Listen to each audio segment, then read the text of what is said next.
আমার বাবা যারা ভাইরা বিশ্ব নবী পাকের স্ত্রী আমাদের আম্মা জান আয়েশা সিদ্দিকা রাদিয়াল্লাহু তাআলা আনহা বলেন, ও দুনিয়ার মানুষ তোমরা শুনে রেখে দাও, তোমরা স্বামীর সংসার করেছো আর আমি আয়েশা বিশ্ব নবীর সঙ্গে সংসার করেছি তোমাদের মধ্যে, আর আমি আয়েশা আমার সঙ্গে বিশ্ব নবী পাকের সংসার আকাশ আর জমির পার্থক্য রয়েছে, ঠিক না বেঠিক?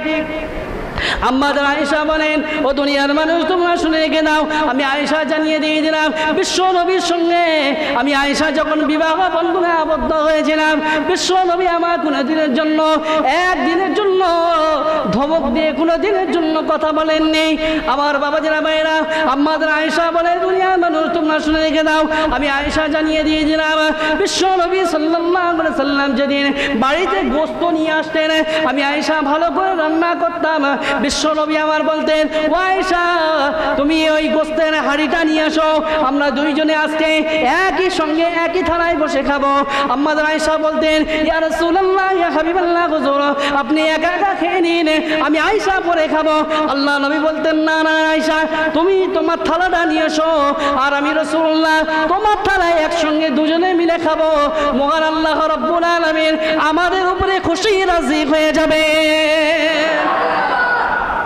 আমার বাবা যারা ভাইয়েরা অনেক বাড়িতে দেখবেন 1 কিলো গোশত নিয়ে এসেছে, ভালো করে স্ত্রী মোটা পোশাক দিয়ে রান্না করেছে, স্বামী বলছে মাল নিয়ে দেখি হাঁড়ির সমেত সামনে বসা, স্ত্রী কি খেলো না খেলো কোনো খবর নিল না, ও খেতে খেতে খেতে খেতে 1 কেজি মাল সব মেরে দিয়েছে, স্ত্রী কথা চিন্তা করলো না, ঠিক না বেঠিক?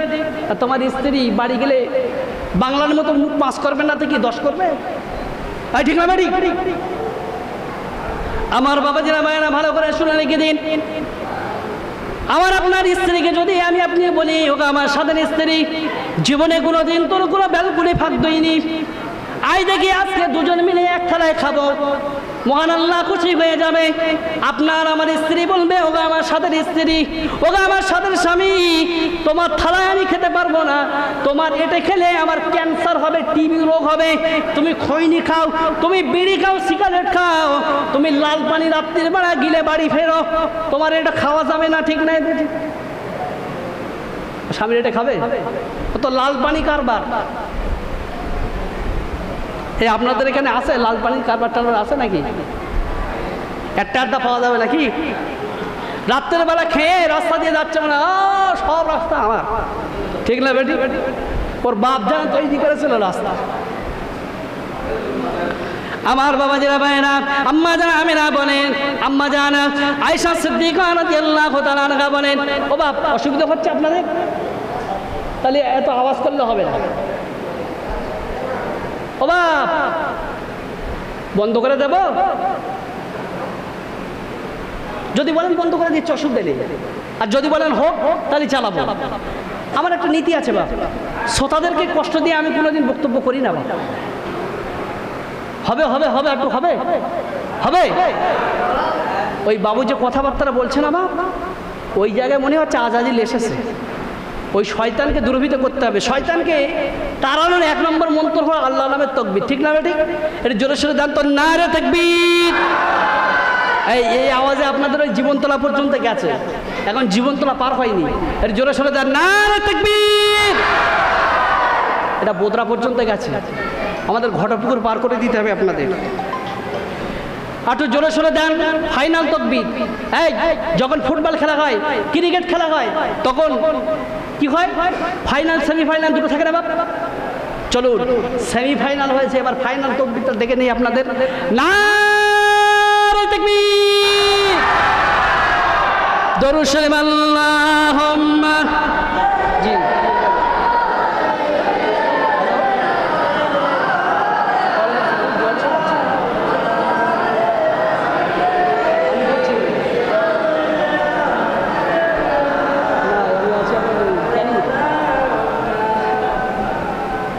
হচ্ছে দরুদ শরীফ আল্লাহুম্মা সাল্লি আলা সাইয়্যিদিনা ওয়া আলা আলি সাইয়্যিদিনা। আমার বাবা যারা ভাইরা, আমার আমাদের আম্মাদের আয়েশা সিদ্দিকা রাদিয়াল্লাহু তাআলা আনহা বলেন, ও দুনিয়ার মানুষ তোমরা শুনে রেখে দাও, বিশ্বনবী আমার কেমন ভালোবাসতেন শুনে রেখে দিন। আমি আয়েশা যে জায়গায় গ্লাসে যে জায়গায় মুখ দিয়ে পানি পান করতাম, বিশ্বনবী আমার গ্লাসটা রেখে দেওয়ার পরে বিশ্বনবী আমার ওই জায়গায় নিজের ঠোঁটটা লাগিয়ে পানি পান করতে। আমার বাবাজিরা ভাইরা, আম্মা জান আয়েশা সিদ্দিকা রাদিয়াল্লাহু তাআলা আনহা বলেন, ও দুনিয়ার মানুষ তোমরা শুনে রেখে দাও, আমি আয়েশা যখন গোস্তকে হাতটা রেখে দিয়ে দিতাম, বিশ্বনবী আমার কি করতেন, ওই হাতটা তুলে তিনি আবার ওই হাতটা ভালো করে চাপতেন, চুষতেন। আমি বলতাম, ইয়া রাসূলুল্লাহ, ইয়া হাবিবাল্লাহ, হুজুর আপনি হাতটা চুষেন, আমার বড় খারাপ লাগে, আপনি যদি আগে বলতেন তাহলে গোস্তটা রেখে দিয়ে দিতাম।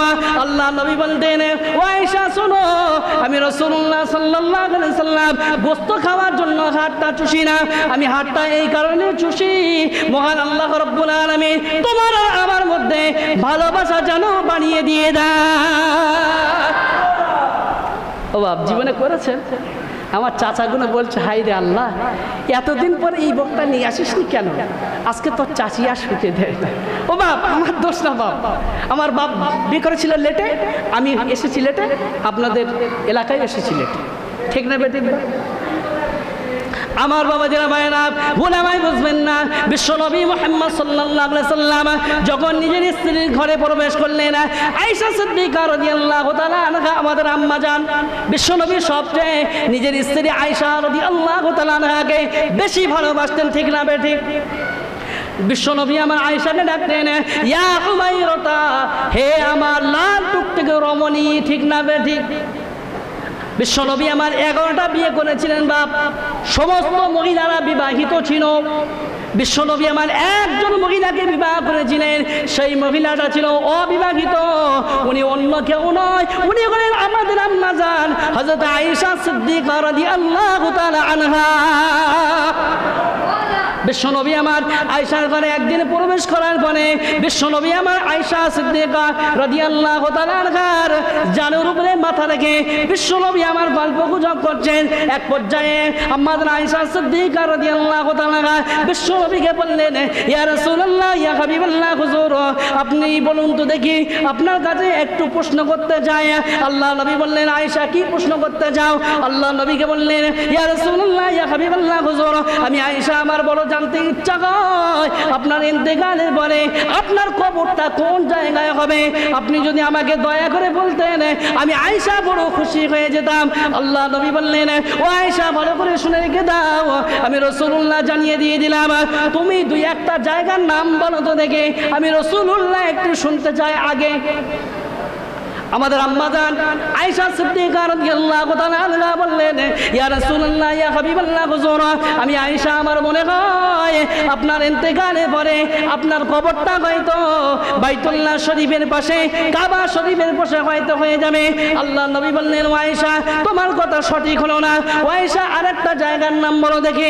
আমাদের আয়েশা বললেন, ইয়া রাসূলুল্লাহ, ইয়া হাবিবাল্লাহ, হুজুর আমি আয়েশা আমার মনে হয় আপনার কবরটা আপনার প্রথম স্ত্রী নাম তার হলো খাদিজাতুল কুবরা রাদিয়াল্লাহু তাআলা আনহার পাশে, তার কবরের পাশে হয়তো আপনার কবরটা হয়ে যাবে।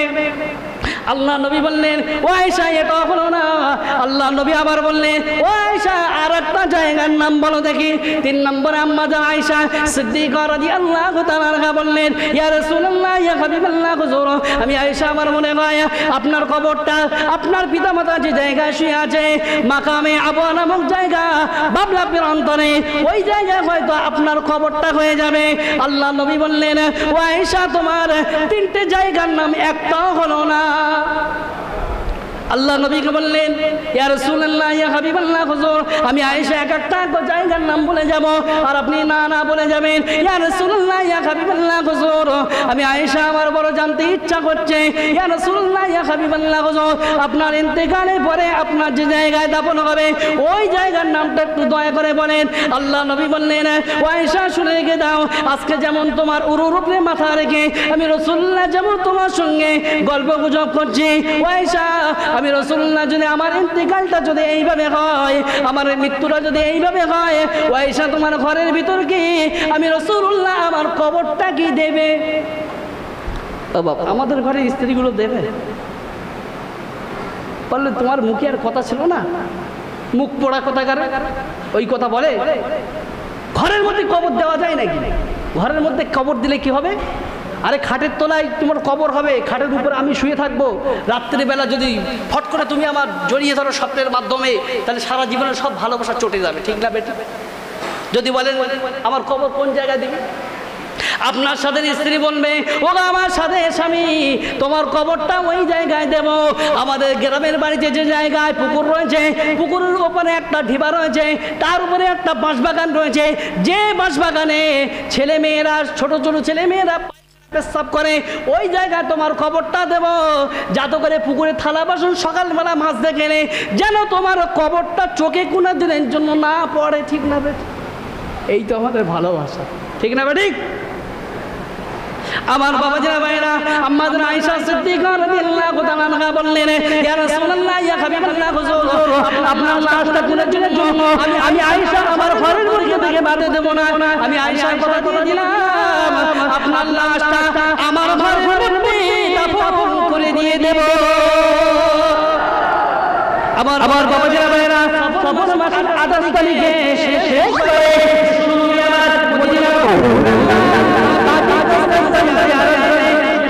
আমার বাড়ির মধ্যে প্রবেশ করলেন।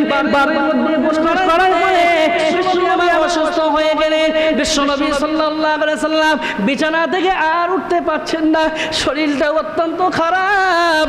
বিশ্বনবী আমার বললেন, ও বিবি আয়েশা শোনো, আমি রাসূলুল্লাহ জানিয়ে দিয়ে দিলাম, মুরু বিলালান ফালইউযাযিন ওয়া মুরু আবু বকরিন আইয়ুসাল্লি লিন-নাস। ও আয়েশা শোনো, বিলালকে নির্দেশ দিয়ে দাও, বিলালকে বলে দিয়ে দাও মদিনার মসজিদে যেন আযান দিয়ে দেয়।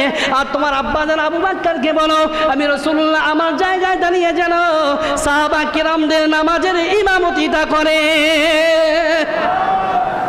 আম্মাজান আয়েশা বললেন, ইয়া রাসূলুল্লাহ, ইয়া হাবিবাল্লাহ, হুজুর দয়া করে আমাকে মাফ করবেন।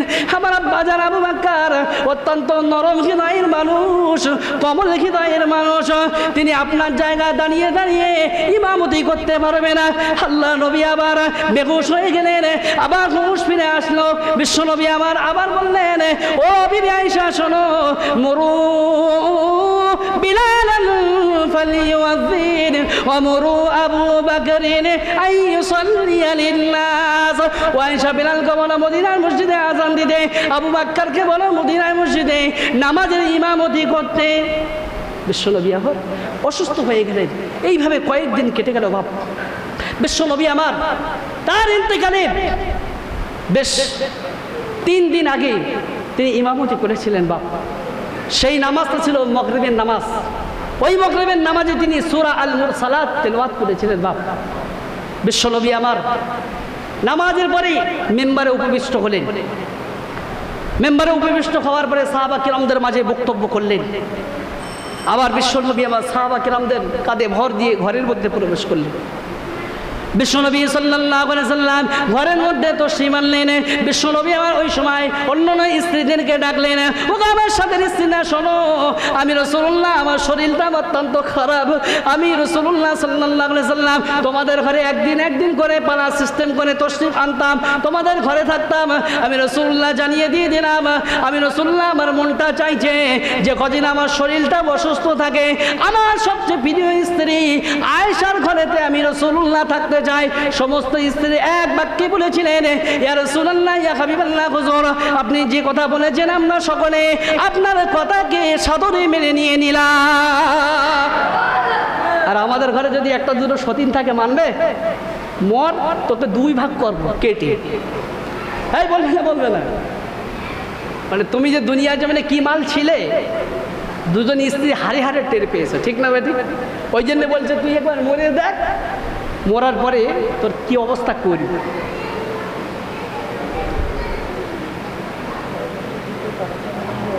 হ্যাঁ ঠিক ঠিক। অবাক বিশ্বনবী সাল্লাল্লাহু আলাইহি সাল্লাম ছিলেন স্ত্রীর কাছে উত্তম চরিত্রের মানুষ। বাপ আমার বাবা যারা ভাইরা, আম্মা জান আয়েশা সিদ্দিকা রাদিয়াল্লাহু তাআলা আনহা বলেন, বিশ্বনবী সাল্লাল্লাহু আলাইহি সাল্লাম কোন সময় বেহুশ হয়ে যান, আবার কোন সময় হুঁশ ফিরে পান। বিশ্বনবী পাকের অবস্থা দেখে আমাদের আম্মা জান ফাতেমাতুজ জোহরা রাদিয়াল্লাহু তাআলা আনহা ঝরঝর ঝরঝর করে কাঁদতে লাগলেন। আল্লাহ নবী বললেন, ও ফাতেমা শোনো, আমি রাসূলুল্লাহ তোমার কান্না সহ্য করতে পারি না। ও ফাতেমা আমার কাছে একটু আগিয়ে আসো না দেখি। বিশ্বনবী আমার ফাতেমার কানে কানে কি যেন একটা কথা বললেন, সঙ্গে সঙ্গে ফাতেমা কান্নাটা থামিয়ে দিয়ে মুচকি হেসে ফেললেন। আম্মা জান হযরতে আয়েশা সিদ্দিকা রাদিয়াল্লাহু তাআলা আনহা বললেন, ও আমার কলিজার টুকরা ফাতেমা, একটুক্ষণ আগে তুমি কান্নাকাটি করছিলে, এখন কেন হাসছো? কি তোমার আব্বাজান তোমার কানে কানে বলে দিয়েছে, একটু বলো না মা। ওই সময় ফাতেমা রাদিয়াল্লাহু তাআলা আনহা বলেছিলেন, ওগো আমার আম্মাজান আপনি শুনুন, আমার আব্বাজান বলেছে, আমার আব্বাজানের ইন্তেকালের পরে সর্বপ্রথম আমার আব্বাজানের সঙ্গে আমি ফাতেমা আমার সাক্ষাৎ হয়ে যাবে। আমার বাবাজিরা ভাইরা, বিশ্ব নবী আমার আম্মাজান আয়েশা সিদ্দিকা রাদিয়াল্লাহু তাআলা আনহাকে বললেন, ও আয়েশা, আমার হুজরা শরীফের আমার ঘরের পর্দাটা একটু সরিয়ে দাও। সাহাবা কেরামদের নামাজের জামাতের দৃশ্যটা আমি রাসূলুল্লাহ দেখতে চাই। আল্লাহ নবী আমার যখন দেখলেন সাহাবা কেরামগণ আমি রাসূলুল্লাহ আমার জন্য অপেক্ষা করছে, আনসার সাহাবাগণ তারা মন খারাপ করে বসে আছে, না জানি রাসূলুল্লাহর ইন্তেকালের পরে আমাদের হয়তো কোনো মূল্য থাকবে না, যেহেতু রাসূলুল্লাহ মক্কার জমিনে জন্মগ্রহণ করেছে। মক্কার মানুষের রাসূলুল্লাহর কথা মতো তারা মক্কার জমিন ছেড়ে, নিজের জমি জায়গা ছেড়ে, নিজের পিতা ছেড়ে, নিজের সমস্ত কিছু ছেড়ে মদিনা থেকে আপনার মক্কা থেকে মদিনার জমিনে চলে এসেছিলেন। যা জানি বিশ্বনবীর ইন্তেকালের পরে আমাদের আর কোনো হয়তো মূল্য থাকবে না। এইভাবে আনসারী সাহাবাগণ তারা মনে মনে করতে লাগলেন। বিশ্বনবী আমার কি করলেন? বিশ্বনবী আমার মনে করলেন না না, সাহাবা কেরামদেরকে একটু সান্ত্বনা দিতে হবে। বিশ্বনবী আমার দুইজন সাহাবীর কাঁধে ভর করে বিশ্বনবী আমার মদিনার মসজিদে প্রবেশ করলেন। মদিনার মসজিদে প্রবেশ করার পরে মেম্বারে উপবিষ্ট হলেন, বসলেন। মেম্বারে বসার পরে বিশ্বনবী আমার সাহাবা কেরামদের মর্যাদা সম্পর্কে বললেন, আবু বকরের মর্যাদা সম্পর্কে বললেন, ওমরের মর্যাদা সম্পর্কে বললেন, এমনি করে মুহাজির সাহাবা কেরামদের মর্যাদা সম্পর্কে বললেন, আনসারী সাহাবাদের মর্যাদা সম্পর্কে বললেন। বিশ্বনবী আমার আবার নিজের ঘরেতে তশরিফ আনলেন, নিজের ঘরে তশরিফ আনলেন। বিশ্বনবী এবারে আরো অসুস্থ হয়ে গেলেন। সাহাবা কেরামগণ তারা প্রতিনিয়ত বিশ্বনবী পাকের খবর নেন, বিশ্বনবী আমার কেমন আছে। হযরত আবু বকর সিদ্দিক রাদিয়াল্লাহু তাআলা আনহু বিশ্বনবী আবার যেদিন ইন্তেকাল করবেন, ওই দিনে আবু বকর সিদ্দিক রাদিয়াল্লাহু তাআলা আনহু বিশ্বনবী পাকের শরীরটা একটু ভালো দেখে 1 কিলোমিটার দূরে নিজের আরেকটা স্ত্রী ছিল, বিশ্বনবী পাকের অনুমতি নিয়ে ওই স্ত্রী ঘরে তিনি তশরিফ আনলেন। ওই স্ত্রী ঘরে তশরিফ আনার পরে কিছুক্ষণ পরে বিশ্বনবী আমার দুনিয়া জমিন থেকে ইন্তেকাল করলেন। ইন্না লিল্লাহি ওয়া ইন্না ইলাইহি রাজিউন। হযরত আবু বকর সিদ্দিক রাদিয়াল্লাহু তাআলা আনহু যখন শুনলেন বিশ্বনবী আর দুনিয়ার জমিনে বেঁচে নাই, বিশ্বনবীর ওফাত হয়েছে, ইন্তেকাল হয়েছে, সঙ্গে সঙ্গে উটের পিঠে আরোহণ করে বিশ্বনবী পাকের ঘরে নিজের কন্যা আয়েশার ঘরেতে চলে আসলেন। আয়েশার ঘরেতে আসার পরে দেখলেন বিশ্বনবী পাকের লাশ মোবারকটা শোয়ানো আছে। বিশ্বনবী পাকের লাশ মোবারকের উপরে ইয়ামেন দেশের তৈরি একটা কাপড় চাপা দেওয়া আছে। হযরত আবু বকর সিদ্দিক রাদিয়াল্লাহু তাআলা কাপড়টা উঁচু করলেন। উঁচু করার পরে বিশ্বনবী সাল্লাল্লাহু আলাইহি সাল্লামের কপালে ঠাস ঠাস করে চুমা দিয়ে বললেন, ইয়া রাসূলুল্লাহ, ইয়া হাবিবাল্লাহ, হুজুর, ওয়াল্লাহি ওয়াল্লাহি, আল্লাহর কসম করে জানিয়ে দিয়ে দিলাম, আমি আবু বকর জানিয়ে দিয়ে দিলাম, ইয়া রাসূলুল্লাহ, আপনার ইন্তেকালের আগে, আপনার ইন্তেকালের পরে আমি আবু বকর আমার পরম বন্ধু, আপনি কোনো সন্দেহ নেই। জোরে বলেন সুবহানাল্লাহ। এই ছিল আবু বকর বাবা। বিশ্বনবীর ইন্তেকালের পরে হযরত ওমর ফারুক রাদিয়াল্লাহু তাআলা আনহু পাগলপাড়া হয়ে গেলেন। মদিনার গলিতে গলিতে উলঙ্গ তরোয়াল নিয়ে ঘুরছেন। আর যদি কোনো ব্যক্তি বলে যে মুহাম্মদ রাসূলুল্লাহ ইন্তেকাল করেছে, আমি ওমর জানিয়ে দিয়ে দিলাম, আমার তরবারি দিয়ে সেই ব্যক্তির গর্দান থেকে ধড়টা আলাদা করে দিয়ে দেব। হযরত ওমর ফারুক রাদিয়াল্লাহু তাআলা আনহু এইভাবে তরোয়াল নিয়ে মক্কার গলিতে গলিতে, মদিনার গলিতে গলিতে ঘুরে বেড়াচ্ছেন। হযরত আলী রাদিয়াল্লাহু তাআলা আনহু বাক শক্তি হারিয়ে ফেলেছেন, কথা বলতে পারছেন না। হযরত ওসমান গনি রাদিয়াল্লাহু তাআলা আনহু তিনি পাগলের ন্যায় হয়ে গেলেন, তারপরে আর হুঁশ নেই। হযরত ওসমান গনি রাদিয়াল্লাহু তাআলা আনহু তিনি আর কোনো কথা বলতে পারছেন না। সাহাবা কিরামদের এক একজনের অবস্থা এক এক রকম। বাপ হযরত আবু বকর সিদ্দিক ছিলেন বয়োবৃদ্ধ এবং জ্ঞানের দিকে সমস্ত সাহাবা কিরামদের থেকে শ্রেষ্ঠ, ঠিক না বেঠিক? হযরত আবু বকর সিদ্দিক রাদিয়াল্লাহু তাআলা আনহু এই রকম একটা সিচুয়েশনে, এই রকম একটা মুহূর্তে বিশ্বনবী সাল্লাল্লাহু আলাইহি সাল্লামের সমস্ত সাহাবা কিরামদেরকে একত্রিত করে বললেন, ওয়া মা মুহাম্মাদুন ইল্লা রাসূল قد خلت من قبله الرسول أفإن مات أو قتل انقلبتم على أعقابكم ওমা মুহাম্মাদুন ইল্লা রাসূল, মুহাম্মদ সাল্লাল্লাহু আলাইহি সাল্লাম একজন আল্লাহর রাসূল।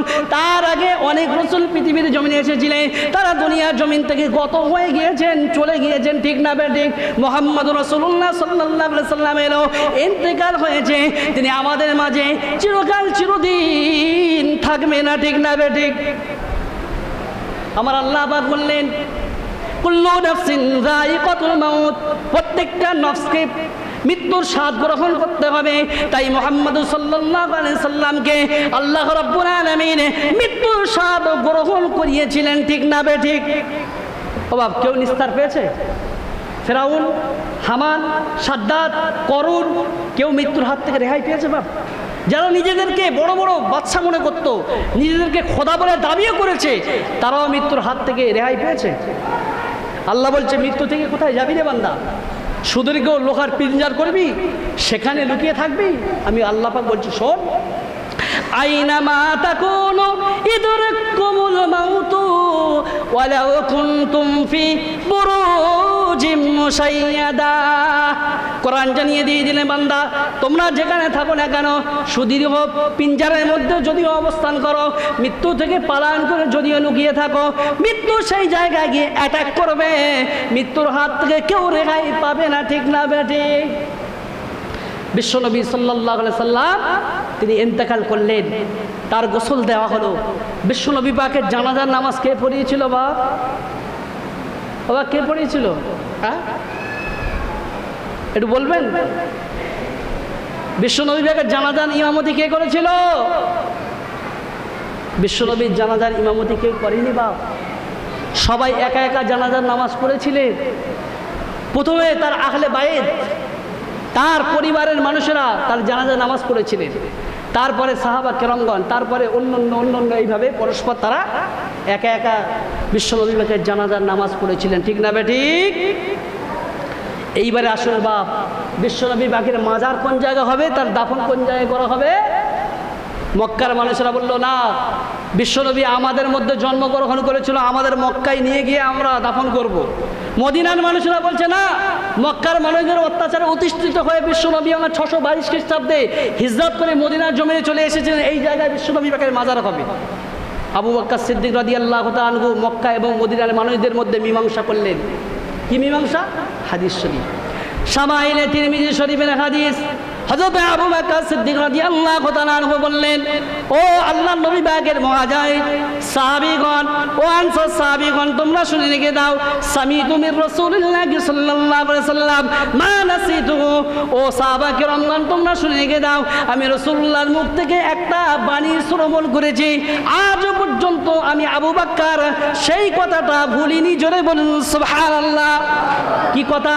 আবু বকর সিদ্দিক রাদিয়াল্লাহু তাআলা আনহু বললেন, মা কবদাল্লাহু নাবিয়ান আল্লাযী আইয়ুহিব্বু ইউদফিনা ফিহি। আল্লাহ রাব্বুল আলামিন নবীদের জানগুলোকে ওই জায়গায় কবজ করান যে জায়গায় আল্লাহ পাক তার নবীদেরকে দাফন করা পছন্দ করেন। বিশ্বনবী পাকের ইন্তেকাল হয়েছে আমার কন্যা আয়েশার ঘরে, বিশ্বনবী পাকের ওই জায়গায় দাফন করা হবে। বিশ্বনবী পাকের কবর কোন জায়গায়? বা আমাদের আম্মাজান আয়েশা সিদ্দিকা রাদিয়াল্লাহু তাআলা আনহার ঘরের মধ্যে, ঠিক না বেঠিক? ও ও বাপ, সেই ঘরের মধ্যে বাপ কটা কবর আছে? 3টে কবর। বিশ্বনবী পাকের কবর, হযরত আবু বকরের কবর, আর হযরত ওমর ফারুক রাদিয়াল্লাহু তাআলা আনহুর কবর আছে। আর একজন ব্যক্তির কবর হবে বাপ, কার কবর? হযরতে ঈসা আলাইহিস সালাতু সালাম। কিয়ামতের যত বড় বড় আলামত আছে তার মধ্যে অন্যতম আলামত হলো নুজুল ঈসা ইবনে মারইয়াম। ঈসা আলাইহিস সালাতু সালামের আকাশ থেকে পৃথিবীর জমিনে অবতরণ। ঈসা আলাইহিস সালাম দুনিয়ার জমিনে আসবেন কিয়ামতের আগে। আসার পরে তিনি বিবাহ করবে, তিনি রাজত্ব করবেন। কেউ বলেছেন 40 দিন, কেউ বলেছেন 40 বছর রাজত্ব করবেন। তারপরে তিনি বিবাহ করবেন দুনিয়ার জমিনে। কোন মেয়েকে বিবাহ করবেন? তিনি যে সময় বিবাহ করবেন সমস্ত মেয়েরা থাকবে উচ্চতার দিক দিয়ে তার হাঁটু পর্যন্ত লম্বা। অবাক, যদি কোনো মহিলা কোনো পুরুষের হাঁটু পর্যন্ত লম্বা হয়, সেই পুরুষ কি তাকে, ওই মহিলাকে হট করে বিয়ে করবে? অবাক, যদি লাভ ম্যারেজ হয় সে ব্যাপারটা আলাদা। বলে না কথায়, যার সঙ্গে ভাব, যার সঙ্গে পিরিত, কিবা হারে কিবা মজে, ঠিক না বেঠিক? কথাই নেই বাপ। ঈসা আলাইহিস সালাতু সালাম যে মহিলাটাকে বিবাহ করবেন, শুনে রেখে দিন, ইরাকের কুফা শহর আছে, কুফা শহর থেকে পশ্চিম থেকে 3 কিলোমিটার দূরে একটা মধ্যবিত্ত পরিবার হবে। ওই পরিবারে একজন মহিলা জন্মগ্রহণ করবে। ওই মহিলাটা হবে কোরআনের হাফেজা। ওই মহিলাটা হবে নবী ঈসা আলাইহিস সালামের নাক পর্যন্ত, জোরে বলুন সুবহানাল্লাহ। একটাই মাত্র মহিলা ঈসা আলাইহিস সালামের নাক পর্যন্ত লম্বা হবে। ওই মহিলাটাকে ঈসা আলাইহিস সালাতু সালাম তিনি বিবাহ করবেন।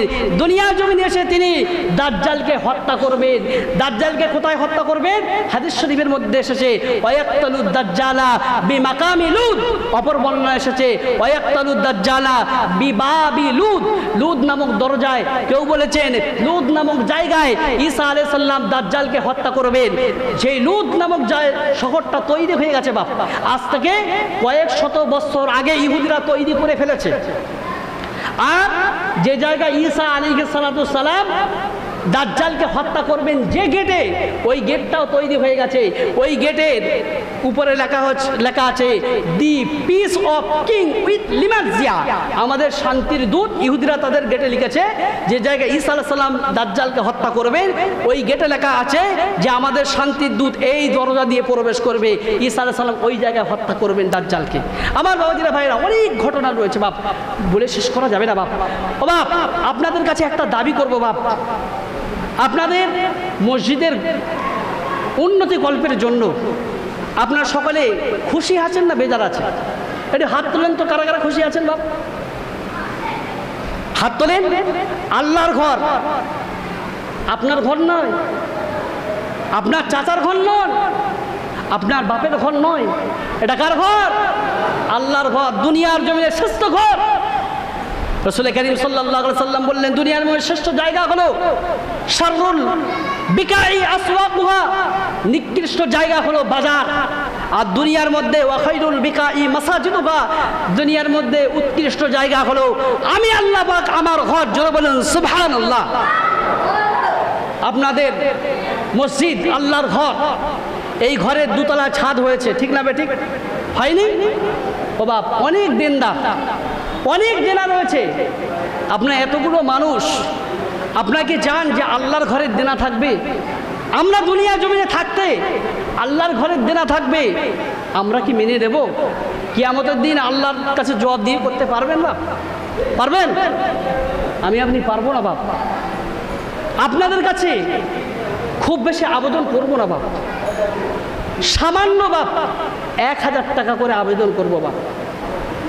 এমন কোন আল্লাহর বান্দা আছেন মসজিদের উন্নতি কল্পের জন্য, মসজিদের দেনা শোধের জন্য, ঋণ পরিশোধের জন্য 1000 টাকা করে দেবেন, এমন কোন আল্লাহর বান্দা আছেন?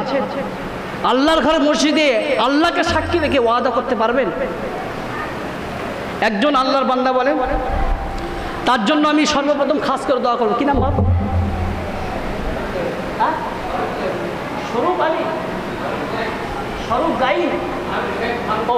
ফারুক শেখ। দেখেছেন আমার যুবক ভাই, আল্লাহ কবুল করেন সকলে বলেন আল্লাহুম্মা আমিন। দেখেছেন, আমরা পয়সা দেবো না, ওই ফারুক বাদ দিয়েছে, ওকে হিংসা করবো, তকবীরও দেবো না। এরম কি আপনাদের মন মানসিকতা নাকি?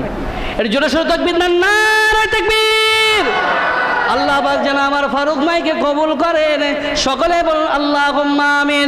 আল্লাহ পাক যেন আমার ফারুক ভাইয়ের পিতা মাতাকে আল্লাহ পাক যেন আল্লাহ রাব্বুল আলামিন কবরে যেন শান্তিতে রাখে, তার আত্মীয় স্বজনদের মধ্যে যারা দুনিয়া জমিন থেকে বিদায় নিয়ে অন্ধকার নীরব নগরে চলে গেছে, আল্লাহ পাক যেন তাদের কবরগুলোকে বেহেশতের বাগান বানিয়ে দেন। আমার বাবা জেনা ভাইরা, দিয়ে ধন বোঝে মন, কেড়ে নিতে কতক্ষণ, কুদরতে আজিম তার কে বুঝিতে পারে, অজ্ঞান হইবে জ্ঞানী ধ্যান যদি করে, বেউপায়ে দুনিয়া কেন ভোলাম,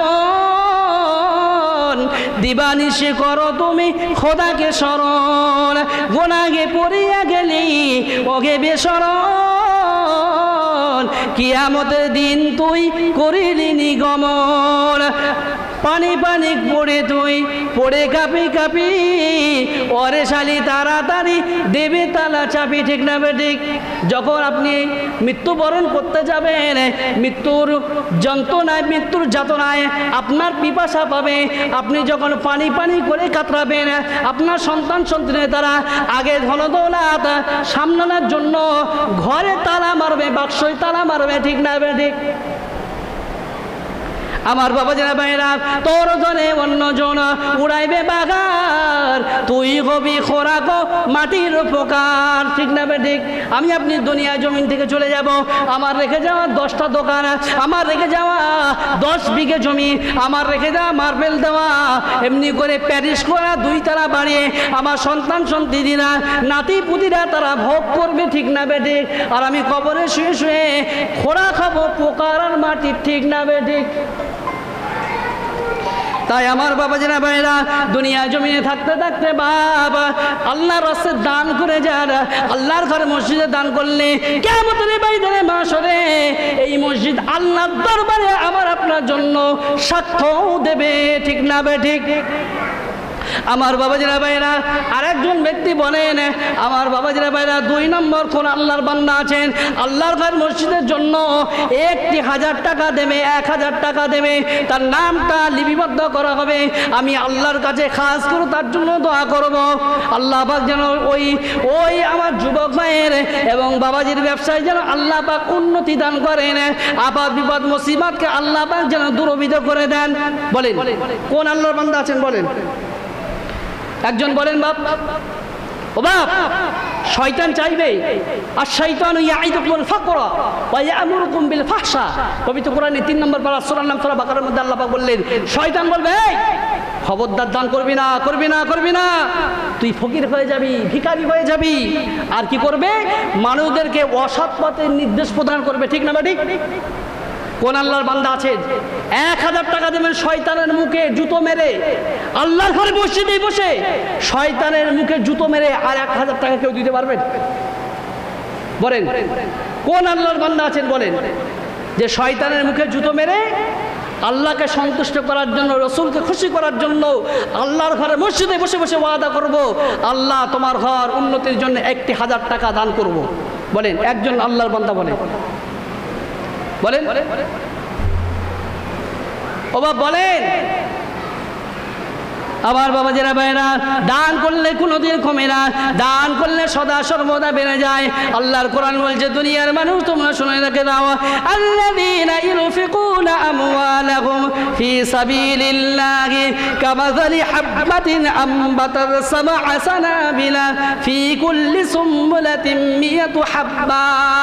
আল্লাহর রাস্তায় দান করলে, 1 টাকা দান করলে 100 টাকা আল্লাহ পাক দেবে। যেমন ভাবে একটা ধান বলে ওই ধান থেকে একটা শীষ বার হয়, ওই শীষ থেকে 100টা ধান গজায়, 100টা ধান বার হয়, ঠিক না ঠিক? হয় না বাপ? ঠিক তদ্রূপভাবে 1 টাকা দান করলে আমার আল্লাহ রাব্বুল আলামিন 1 টাকা দানের বিনিময়ে 100 টাকা দানের সব ওই বান্দার আমলনামায় লিপিবদ্ধ করে দেয়। বলেন কোন আল্লাহর বান্দা আছেন বলেন, আল্লাহর রাস্তায় আল্লাহর ঘর মসজিদের উন্নতির জন্য 1000 টাকা দেবেন? বাবা বলেন। হাইবত, আবার হাইবত ভাই, এই চাচার নাম কি? কি নাম কি নাম? আচ্ছা বলুন নামটা বলুন। শামসুদ্দিন খান। আমার হাইবত ভাই এবং আমার শামসুদ্দিন চাচা 1000 টাকা আল্লাহর ঘর মসজিদের উন্নতি কল্পের জন্য দান করবেন। আল্লাহ তুমি কবুল করে নাও। দানকারীদের পিতা মাতা সুখে রেখো কবরে নূরের তাজ পরিধান করিয়া আল্লাহ পাক আপনি উঠাইবেন হাসরের ময়দানে। আল্লাহ পাক যে নিয়ত নিয়ে আমার যুবক ভাই এবং চাচা দান করেছেন আল্লাহ পাক ওই দানকে আল্লাহ আপনার দরবারে আপনি কবুল করে নেন। তাদের ময়মুরবি আত্মস্বজনদের মধ্য থেকে যারা কবরবাসী হয়েছেন তাদের অন্ধকার কবরটা আলোয় আলোকিত করে দিন। বলুন আল্লাহুম্মা আমিন। আরে জোরে বলেন না আল্লাহুম্মা আমিন। নারে তাকবীর। বাবা বলেন 4 নম্বর কোন আল্লাহর বান্দা দিতে পারবেন? বা বলুন 4 নম্বর কোন আল্লাহর বান্দা দিতে পারবেন? আল্লাহকে খুশি রাজি করার জন্য, আল্লাহর ঘর মসজিদকে উন্নতি করার জন্য কোন আল্লাহর বান্দা আছেন আল্লাহর ঘরের জন্য 1000 টাকা দেবেন? আমার বাবাজিরা ভাইরা দুনিয়া জমিনে লক্ষ লক্ষ টাকা খরচা করে আমি আপনি ঘর বানাই, লক্ষ লক্ষ টাকা খরচা করে মার্বেল বসাই, পাথর বসাই, সে পাথর বসাই, এমনি করে পুট্টি করি, প্যারিস করি, এমনি করে বিভিন্ন রকমের কারুকার্য করি, সুন্দর করি, ঘরটাকে বিভিন্ন মডেলিং ভাবে সাজাই, ঠিক না বেটে? আমার আল্লাহ পাকের রাসূল বলেন মান বানা লিল্লাহি মাসজিদান বানাল্লাহু বাইতান ফিল জান্নাহ। যে ব্যক্তি দুনিয়া জমিনে আল্লাহ পাকের জন্য ঘর বানাবে, আল্লাহকে সন্তুষ্ট করার জন্য ঘর বানাবে, ওই বান্দা এবং বান্দির জন্য আল্লাহ পাক দয়ার জান্নাতের মধ্যে ঘর বানিয়ে দেবে। দুনিয়া জমিনে যদি আল্লাহর ঘর তৈরি করেন কিয়ামতের ময়দানে আল্লাহ পাক জান্নাতের মধ্যে, জান্নাতের ভিতরে আল্লাহ পাক আপনার জন্য ঘর তৈরি করে দেবেন, ঠিক না বে ঠিক? ও বাপ বলেন আর কোন আল্লাহর বান্দা আছেন 1000 টাকা দিতে পারবেন না বাপ? অনেক ধনী ব্যক্তি এখানে আছেন, আপনার আমি জানি বাপ। আমি এই আপনাদের জীবনতলা থানায় প্রায় জলসা করি বাপ। এই দিককার মানুষ এত দানি, আল্লাহ এদের কলিজা দিয়েছে, কলিজা। এরা বহুত দান করে, আমি এদের দানের কথা বলতে পারবো না। ও বাপ বলেন কোন আল্লাহর বান্দা আছেন 1000 টাকা দেবেন? 5000 টাকা চাইনি বাপ, 10,000 টাকা চাইনি বাপ, আপনার একটা ঘর চাইনি বাপ, ও বাপ আপনার 1 বিঘে জমিও চাইনি বাপ, আপনার একটা দোকানও চাইনি বাপ, মাত্র 1000 টাকা।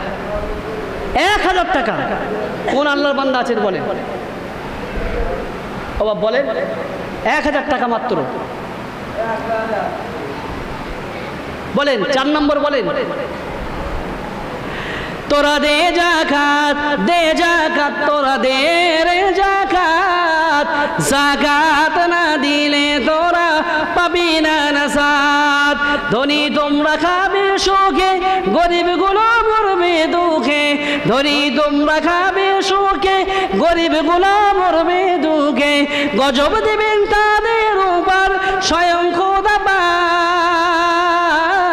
তোরা দে জাকাত, দে জাকাত, তোরা দে রে জাকাত, জাকাত না দিলে তোরা পাবি না নাজাত, ঠিক না বেঠিক? জাকাত আমাকে আপনাকে শতকরা 2.5 টাকা দিতে হবে, ঠিক না বেঠিক? ও বাবা বলে আরেকজন ব্যক্তির নাম বলে 4 নম্বরে।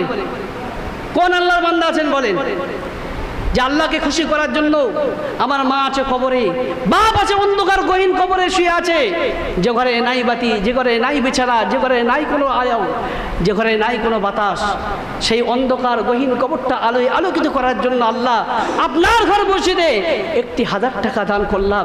আল্লাহ এই দানের বিনিময়ে আমার পিতামাতার কবরটা আল্লাহ আলোয় আলোকিত করে দিয়ে দিও। কোন আল্লাহর বান্দা আছেন বলেন 1000 টাকা দেবেন? 1000 টাকা দেবেন বলেন। 4 নম্বর বলেন। পিছন দিক দিয়ে বলেন না বাপ, তাড়াতাড়ি বলেন বাপ, না তো ওই ডান হাতের যে মালটা আছে না ও ঠান্ডা হয়ে যাবে বাপ। তাড়াতাড়ি বলেন, ডান হাতের একটা কারবার টারবার আছে তাই তো নাকি? তাড়াতাড়ি বলেন বাপ। কোন ব্যক্তি দেবেন 1000 টাকা? বলেন বলেন, আল্লাহকে রাজি করার জন্য, আল্লাহকে সন্তুষ্ট করার জন্য বলেন। ও বাপ দান করলে বিপদ আপদ মুসিবত দূর হয়ে যায় বাপ। দান যারা করে তাদের বালা মুসিবতকে আল্লাহ পাক দূরীভূত করে দেন, তাদের বিপদ সমূহকে আল্লাহ পাক দূর করে দেন। বলেন কোন আল্লাহর বান্দা আছেন বলেন 1000 টাকা বাপ। শয়তান কি আপনাদের কি কানমোলা দিয়েছে নাকি বাপ? শয়তানের কথা শুনলে তো বাপ হবে না। আল্লাহর ঘরে বসে শয়তানের কথা শুনবেন, এর কি মানা যায়? বলে সামান্য 1000 টাকা, 5000 টাকা তো চাইনি বাপ। যখন আপনার সচ্ছল অবস্থা আসবে ওয়াদা করেন তখন দিয়ে দেবেন। আপনাদের তো বলা হয়নি যে আগামী কালকেই দিতে হবে, এমন তো বলা হয়নি বাপ। একটু দেন আল্লাহর রাস্তায় বলেন।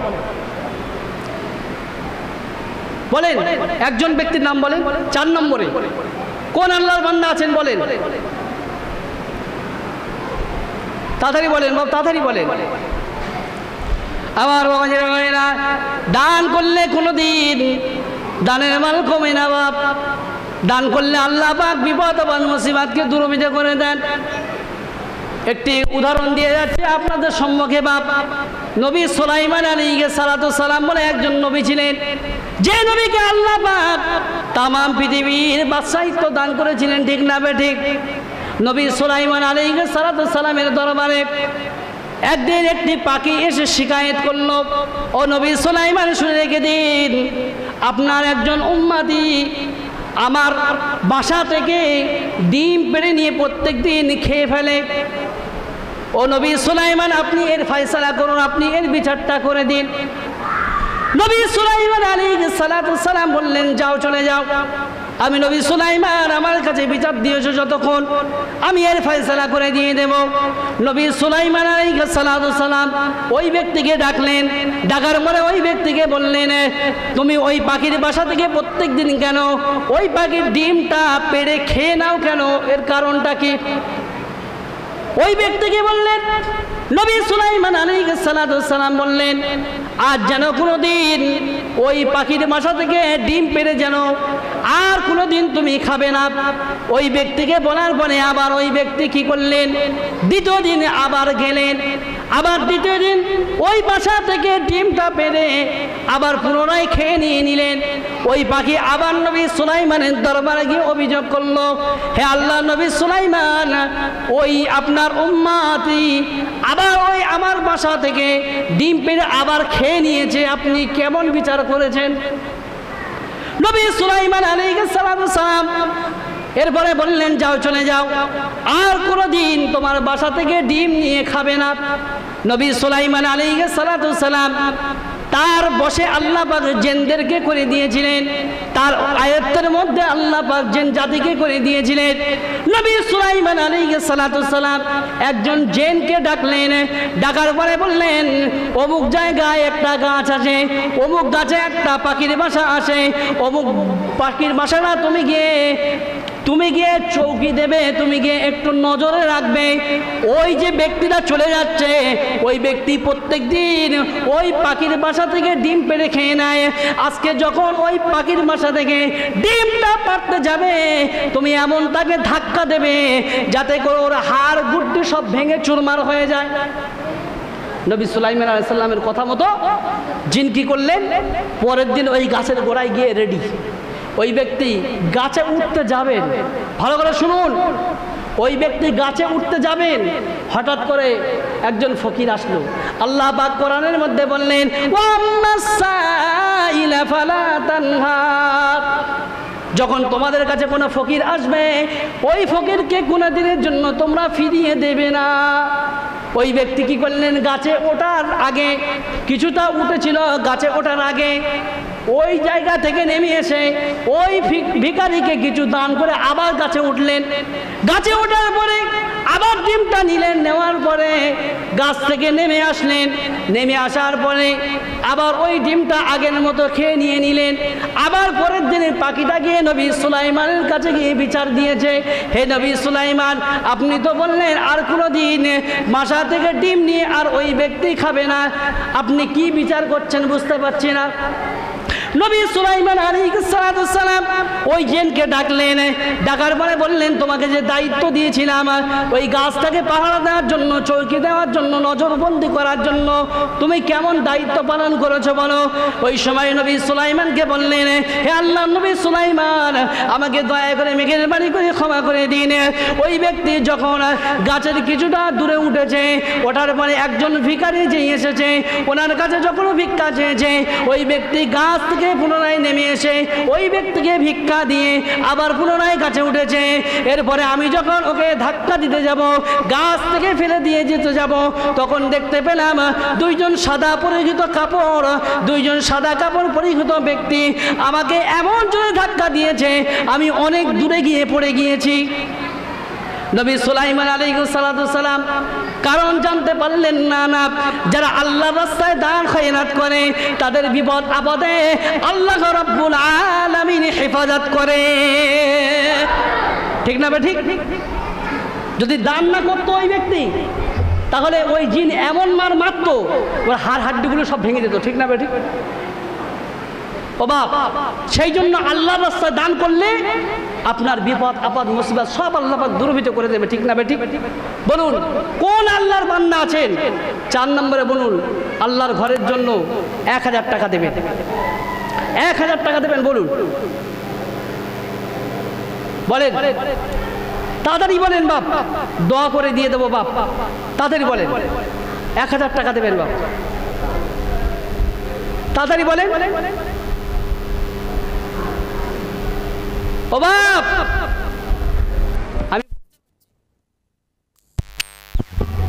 আমি বুঝতে পারছি আপনাদের অন্তরগুলো মনে হয় যেন পাথরের চাইতে আরো কঠিন হয়ে গেছে বাপ। ও বাপ, দুনিয়ার জমিনে সব রেখে দিয়ে চলে যাবেন, দুনিয়ার জমিনে সব রেখে দিয়ে চলে যাবেন, কবরে নিয়ে যেতে পারবেন না বাপ, কেবলমাত্র সাদা কাফন ছাড়া আর কিছু নিয়ে যেতে পারবেন না।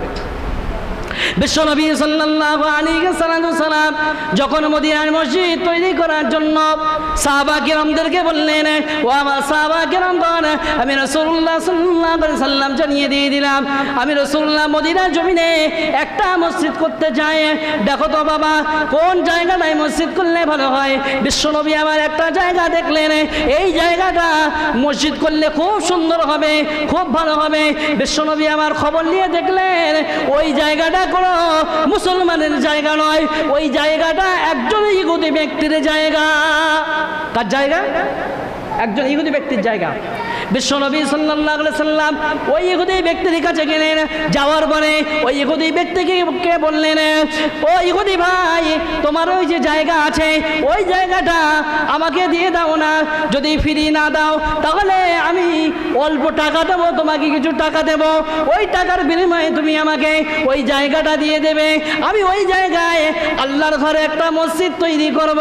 বিশ্বনবীকে ওই ইহুদি ফিরিয়ে দিয়ে দিল, বিশ্বনবীকে জায়গা দিল না, বিশ্বনবীকে জায়গা দিল না। বিশ্বনবী সাল্লাল্লাহু আলাইহি সাল্লাম চলে আসলেন, হযরত আবু বকর সিদ্দিক রাদিয়াল্লাহু তাআলা আনহু আবার ওই ইহুদির কাছে গেলেন।